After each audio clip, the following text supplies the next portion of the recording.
On a lonely Ohio road, a 19-year-old girl sat stranded in her wheelchair, watching cars rush by without stopping. Just when she thought no one cared, a 25-year-old mechanic pulled over, and what happened next would change both of their lives forever. Like, share, and subscribe, and tell us where you're watching from.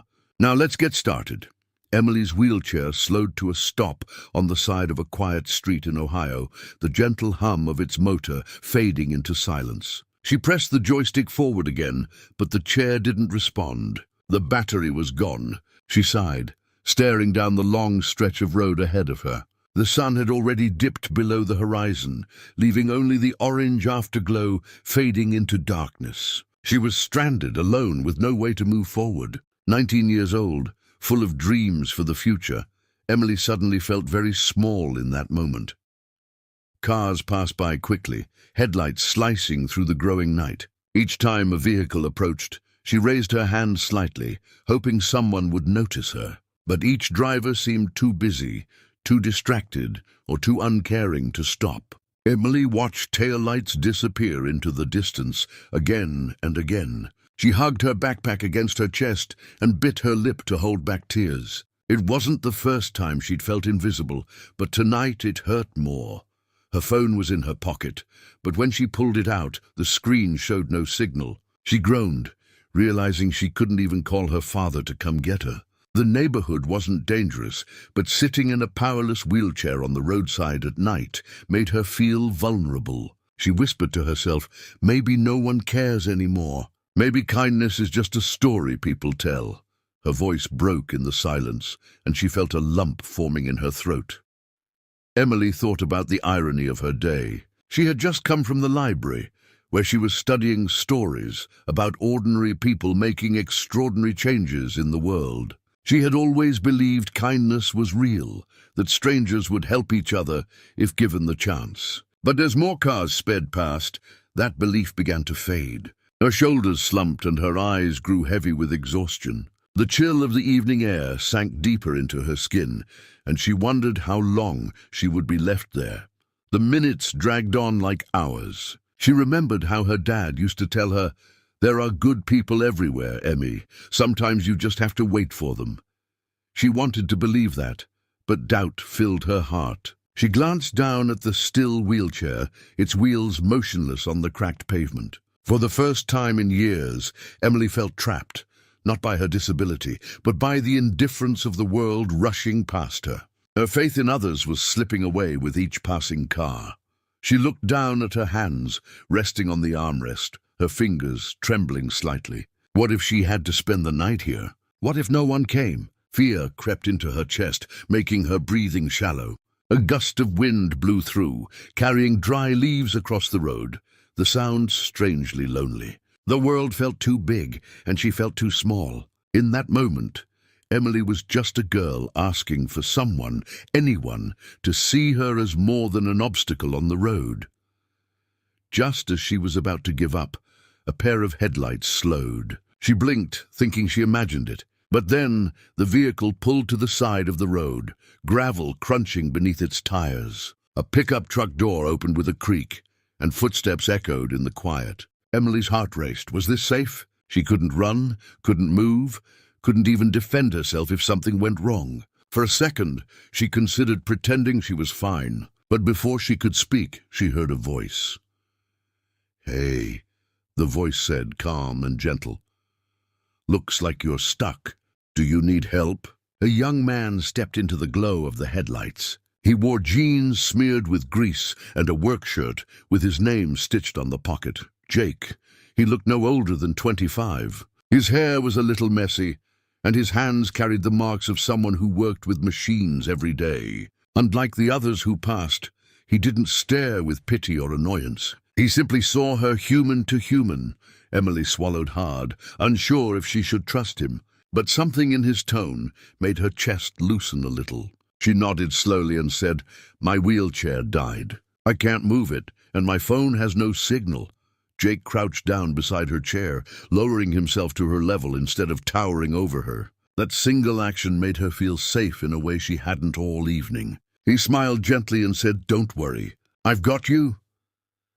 The words were simple, but to Emily they were everything. For the first time that night, Emily didn't feel invisible. She didn't feel like a burden or a problem to be ignored. She felt like someone cared. Jake reached back into his truck, pulling out a small toolbox he carried everywhere. The sound of tools clinking together filled the air, oddly comforting. Emily exhaled, realizing that maybe her dad was right after all. Maybe there were still good people left in the world, people who stopped, knelt down, and chose to help when everyone else looked away. Jake carefully placed his toolbox on the ground and crouched closer to Emily's wheelchair. He ran his hand over the frame, checking wires and connections with a practiced eye. Emily watched him silently, her heart racing from both nerves and hope. The night air was still, broken only by the faint sounds of passing traffic in the distance. "Looks like your battery's drained all the way," Jake said after a moment. "But don't worry, I've got a trick that might just get you home tonight." His calm voice carried an assurance Emily desperately needed. She tilted her head, uncertain but curious. "You can fix it? Here, without, a workshop?" Jake smiled, brushing dirt from his hands. "I've fixed trucks on the side of highways, engines in parking lots, and even a lawnmower in someone's driveway. A wheelchair? Not too different. Electricity is electricity." Emily chuckled softly, the first time she had smiled all evening. It amazed her that this stranger, who could have just driven by, was here with sleeves rolled up, treating her chair like it mattered. Jake opened the battery panel and squinted under the dim light of his truck's headlights. The wires looked old, worn from use, and the battery showed no signs of life. "You've got yourself a dead heart here," he said, tapping the casing. Emily hugged her arms against her chest, suddenly embarrassed. "I've been meaning to get it checked, but money's tight." She regretted saying it out loud, but Jake only nodded with understanding. "Hey, don't worry. We'll get it running for now. You just need to get home safe." His kindness was simple, yet heavy with meaning. From the back of his truck, Jake pulled out jumper cables and a portable connector he usually used for car batteries. Emily's eyes widened as sparks crackled when he clipped the ends together to test. Is it safe?" she asked nervously. Jake laughed, his smile breaking the tension. "Don't worry, I've been zapped a dozen times. If it happens again, you'll just see my hair stand straight up." Emily giggled despite herself. The fear inside her eased a little, replaced by cautious trust. For once, the night didn't feel so cruel. With steady hands, Jake connected the clamps to her wheelchair's terminals. The moment they touched, a small spark lit up. Emily flinched but stayed still, watching closely. "Good," Jake murmured, adjusting the wires. He hooked the other ends to his truck's battery, and the entire setup glowed faintly under the headlights. He looked at Emily with a reassuring grin. "Okay, let's see if we can give this thing some life." She held her breath, gripping the armrest as he flipped a switch. The chair buzzed faintly, and her heart leapt with it. The sound grew louder, the once silent machine humming back to life. Emily's eyes widened in disbelief. It's working?" Jake nodded, a satisfied smirk tugging at his lips. "Told you. Just needed a little push." Emily's throat tightened with emotion. It wasn't just the chair coming alive. It was the feeling that someone had cared enough to make it happen. "You don't even know me," she whispered. "Why would you stop?" Jake shrugged, wiping his hands on a rag. "Because nobody deserves to be left behind. Not when I can help." Emily blinked hard, fighting tears that wanted to spill. She wasn't used to strangers treating her like this, without pity or hesitation, just straightforward kindness. "Most people, they look the other way," she said softly. Jake tightened one last bolt and looked at her with quiet sincerity. "Most people forget what it means to see someone as human.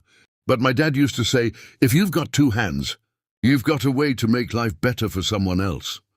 Guess that stuck with me. Emily smiled faintly, warmed by the simplicity of his words. He gently patted the armrest of her chair.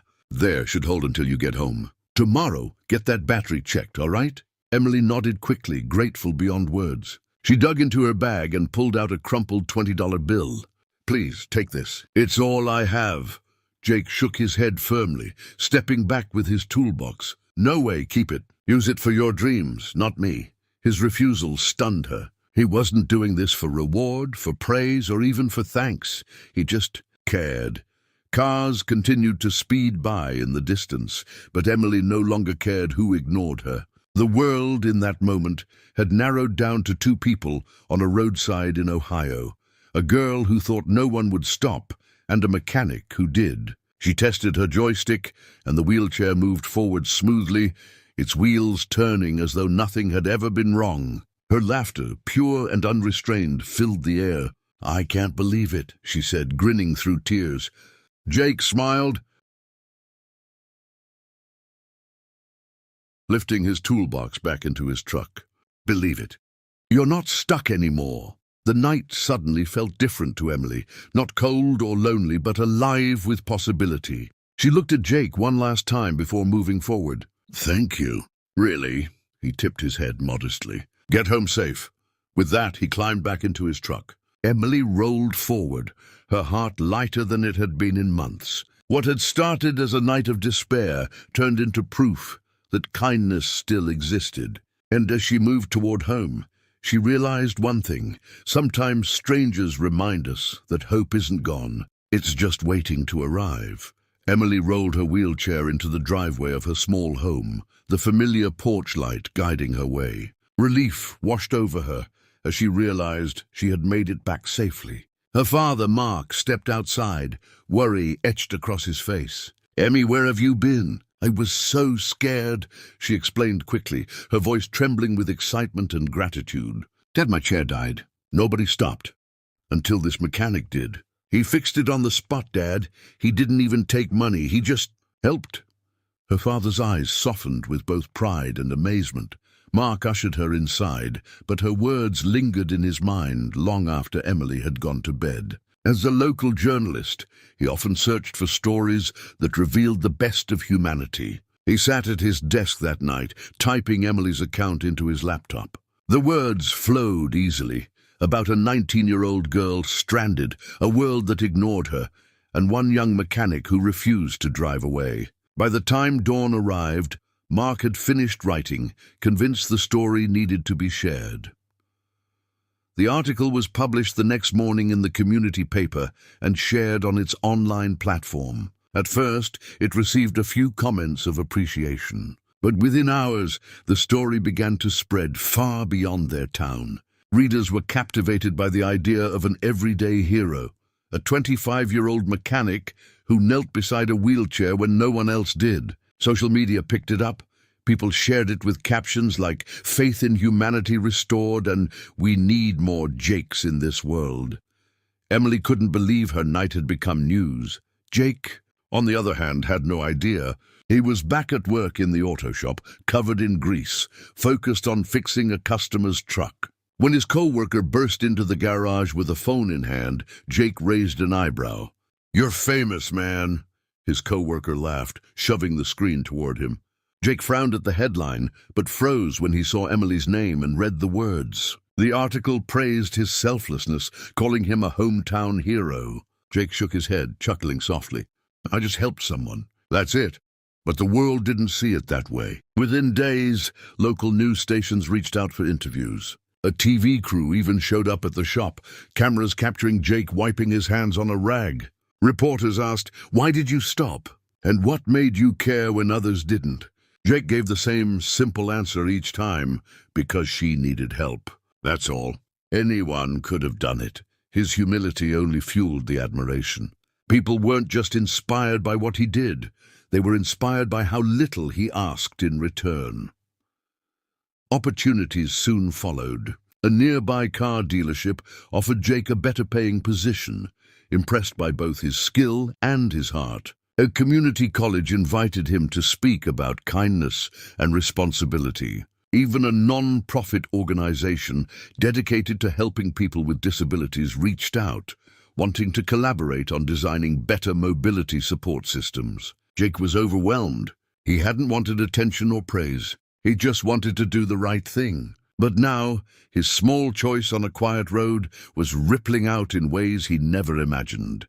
Meanwhile, Emily felt a change within herself too. That night on the roadside had shaken her, but it had also sparked something. She had always wanted to make a difference, but never felt she had the power.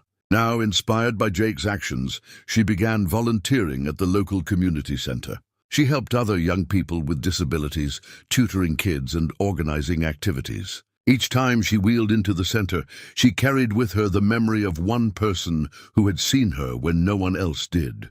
She wanted to pass that forward. The bond between Emily and Jake didn't fade either.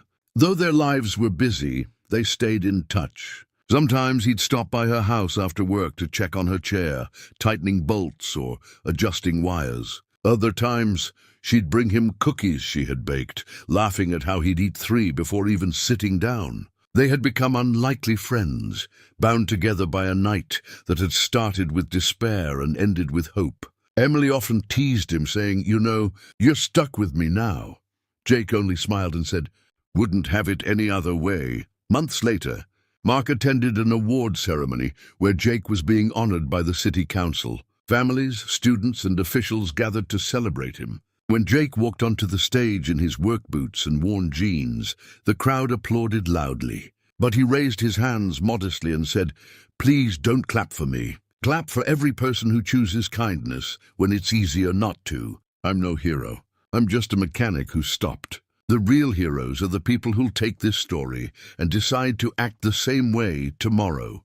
The applause grew even louder, echoing across the hall. Emily sat in the front row, tears glistening in her eyes, proud of her friend. What had begun as a night of fear had become a turning point, not just for her, not just for Jake, but for countless people who read, watched, and listened. Kindness had rippled outward, proving that even one act could spark a wave of change. And as Emily wheeled out of the hall that evening, she knew one truth: sometimes the smallest gestures carry the greatest power to move the world.